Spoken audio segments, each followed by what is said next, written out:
Thanks for joining me on today's episode of the Simply Financial Podcast.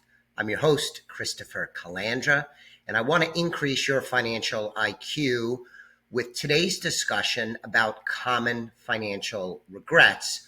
Regular listeners to the show know I read a lot of geeky stuff, and one of the things that I looked at recently was a research report by an outfit called Talker Research. It was done on behalf of Newsweek, the magazine. The number one regret that they cited, and I guess they surveyed about 1,000 Americans, the number one regret was overusing credit cards and accumulating severe debt. So many of the 1,000 survey participants admitted that they did not realize how long it could take to pay off debt. Well, that's kind of disappointing, right? Many of the respondents also said they regretted living above their means and making extravagant purchases when they were young. Again, that's kind of disappointing, although we've all been young. Maybe some of you listening are still young. I am not, I don't think, anymore considered young at 54. But we all think about mistakes we made in our youth. Nobody is flawless in anything, let alone personal finance. But this is a little disappointing to me.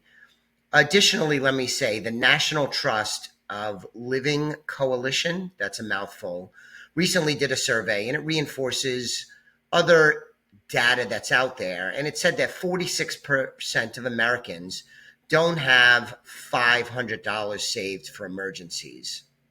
Now, if you're listening to the show, it means you probably know me or have some connection, possibly a client of Elliott Wealth Management Services. You may find this information really surprising because we probably live in a different world, and most of our friends and family would not fall into this 46% category. I think by nature, people that are listening to financial education shows like this are not going to fall prey to these issues. And anyone that's interacting with financial professionals like a financial advisor, I'm a certified financial planner, are also not likely to be in these circumstances. So it might be surprising, but I think we could all agree that it is sad, and it points to a lack of financial education. And even more sad than that is it often could be multi-generational. So I like to help people increase their financial IQ. That's the motto of the show, and it's my life's work as a financial advisor. Granted, I did get paid and got paid handsomely over the years to help people make good financial decisions, plan for their future, invest money, build wealth, avoid pitfalls, things like that. But I do take a lot of pride in helping people even to this day. And as I have gotten older, increasingly helping young people, I find very fulfilling. So if you're in a position where you could help people too, again, you've probably had some, if not a lot of success if you're listening to this show. If you could help somebody that's maybe young or struggling financially, that would be, in my opinion, a great use of your time. You could give advice directly and or point them in the right direction.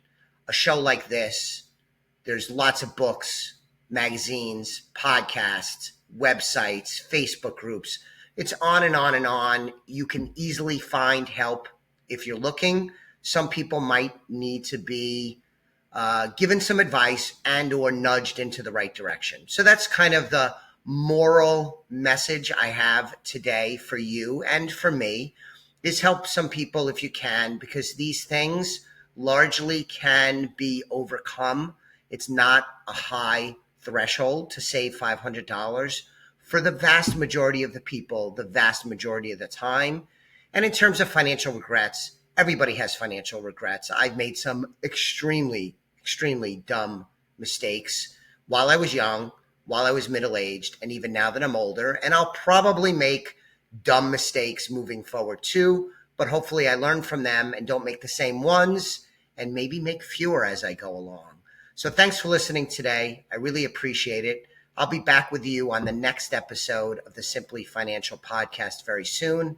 In the meanwhile, if you do want to nudge somebody in the right direction, get them to our website, elliottwealth.com, and also maybe suggest to someone you care about to subscribe to the show, the Simply Financial Podcast. Thanks for listening today.